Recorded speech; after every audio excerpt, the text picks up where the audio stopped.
बिहार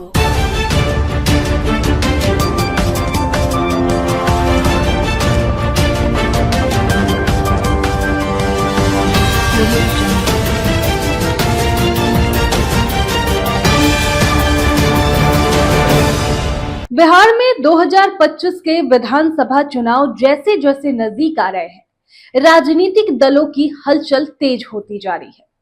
हर party अपने vote bank को मजबूत करने और विरोधियों के वोटरों में सेंध लगाने की रणनीति बना रही है। ऐसे में इस बार चुनावी राजनीति में एमवाई यानी मुस्लिम यादव वोटर खास फोकस में है, जिन्हें अब तक राजद यानी आरजेडी का सबसे मजबूत समर्थन माना जा रहा था। वो इस बार कई दल इसी वोट बैंक में सेंध लगाने के लिए अपने नए नए दांव खेल रहे हैं। नमस्कार, मैं हूं शिवांगी और आप देख रहे हैं BMW news Bihar. BJP, JDU और अन्य विपक्षी पार्टियां एमवाई वोटरों को अपनी ओर आकर्षित करने के लिए अलग अलग रणनीतियां अपना रही है। बीजेपी हिंदू मुस्लिम एकता और विकास के नाम पर इस वोट बैंक में सेंध लगाने की कोशिश कर रही है, तो वहीं जेडीयू मुख्यमंत्री नीतीश कुमार के सुशासन और आरक्षण जैसे मुद्दों को उठाकर यादवों और मुस्लिमों को अपने पाले में खींचना चाहती है। वहीं चुनावी रणनीतिकार से सियासी पिच पर उतरे वाले प्रशांत किशोर भी अपने पत्ते खोल दिए हैं।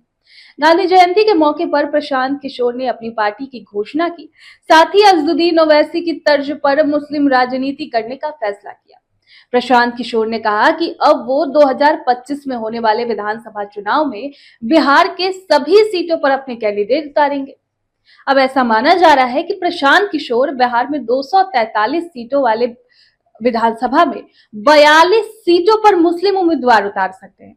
पीके का कहना है कि जिसकी जितनी भागीदारी उसकी उतनी हिस्सेदारी। अब दोस्तों, बात किया जाए अजदुद्दीन ओवैसी की, तो उनका भी राजनीतिक एजेंडा मुस्लिम प्रतिनिधित्व ही रहा है, जिसको लेकर वो बिहार में पिछले 9 सालों से सियासी जमीन मजबूत करने की कोशिश कर रहे हैं। अब इधर आरजेडी भी अपने वोट बैंक को बचाने के लिए पूरी ताकत झोंक रही है। तेजस्वी यादव लगातार यादव और मुस्लिम समुदाय से संपर्क साध रहे हैं और उन्हें याद दिला रहे हैं कि आरजेडी ही उनकी असली राजनीतिक आवाज है। पार्टी अपने परंपरागत मुद्दों को आगे बढ़ाकर वोटरों को भरोसा दिलाने की कोशिश कर रही है कि अगर वे एकजुट रहे तो फिर से सत्ता में वापसी होगी। 2025 का विधानसभा चुनाव बिहार में मुस्लिम वोटों को लेकर सभी राजनीतिक दलों के बीच शह और मात का खेल छिड़ सकता है। दोस्तों, अब बात किया जाए बिहार में मुस्लिम सियासत की, तो बिहार की राजनीति में मुस्लिम सियासत हमेशा से एक अहम भूमिका निभाती रही है। प्रदेश में मुस्लिम आबादी करीब 16 से 17% है, जो चुनाव में निर्णायक साबित हो सकती है। मुस्लिम मतदाता आमतौर पर सेक्युलर और सामाजिक न्याय की राजनीति का समर्थन करते रहे हैं, लेकिन समय के साथ उनकी राजनीतिक निष्ठा और प्राथमिकताएं भी बदलती रही है। आजादी के बाद आपको याद होगा कि बिहार में मुस्लिम राजनीति का केंद्र कांग्रेस था। मुसलमानों ने कांग्रेस को समर्थन दिया था क्योंकि ये पार्टी धर्मनिरपेक्षता की पथझड़ थी। हालांकि 1960 से 70 के दशक में जब बिहार में सामाजिक न्याय की राजनीति ने जोर पकड़ा, तो कांग्रेस के प्रति मुस्लिम समर्थन में कमी आने लगी। 1990 में लालू प्रसाद यादव के सत्ता में आने के बाद मुस्लिम यादव यानी एमवाई गठजोड़ बना, जिससे बिहार की राजनीति में बड़ा बदलाव किया।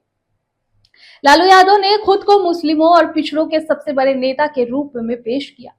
बाबरी मस्जिद विध्वंस के बाद मुसलमानों का कांग्रेस से मोह भंग हो गया और वे पूरी तरह से लालू यादव के साथ आ गए। आरजेडी ने खुद को भाजपा को रोकने वाली सबसे मजबूत पार्टी के रूप में पेश किया, जिससे मुस्लिम वोटरों का बड़ा समर्थन मिला। 15 साल तक लालू और राबड़ी देवी की सरकार को मुस्लिमों का पूरा समर्थन मिलता रहा। फिर 2005 में जब नीतीश कुमार की जेडीयू और बीजेपी की सरकार बनी, तो मुस्लिम वोट बैंक में दरार पड़ने लगी। 2013 में नीतीश कुमार ने भाजपा से गठबंधन तोड़ा, जिससे मुस्लिमों का एक बड़ा तबका उनकी तरफ आकर्षित हुआ।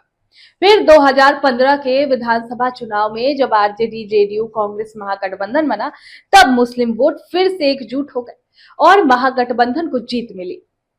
लेकिन फिर 2017 में नीतीश कुमार ने बीजेपी से हाथ मिला लिया, जिससे मुस्लिमों में नाराजगी बढ़ी और उसका झुकाव दोबारा आरजेडी की तरफ हुआ। अब बात करें 2025 की, तो 2025 के चुनाव में मुस्लिम वोटों को लेकर कई दल सक्रिय हैं। एक तो आरजेडी, तेजस्वी यादव अभी भी मुस्लिमों का मुख्य चेहरा बने हुए हैं और उन्हें बीजेपी के खिलाफ सबसे मजबूत नेता के रूप में पेश कर रहे हैं। दूसरा, जेडीयू यानी नीतीश कुमार फिर से मुस्लिम वोटरों को लुभाने की कोशिश कर सकते हैं, खासकर उनके सामाजिक और शैक्षणिक विकास के नाम पर। तीसरे हैं एआईएमआईएम के असदुद्दीन ओवैसी। असदुद्दीन ओवैसी की पार्टी एआईएम से सीमांचल, किशनगंज, अररिया, पूर्णिया, कटिहार में मुस्लिम वोटों को बांटने का प्रयास कर रही है। अब चौथा है बीजेपी।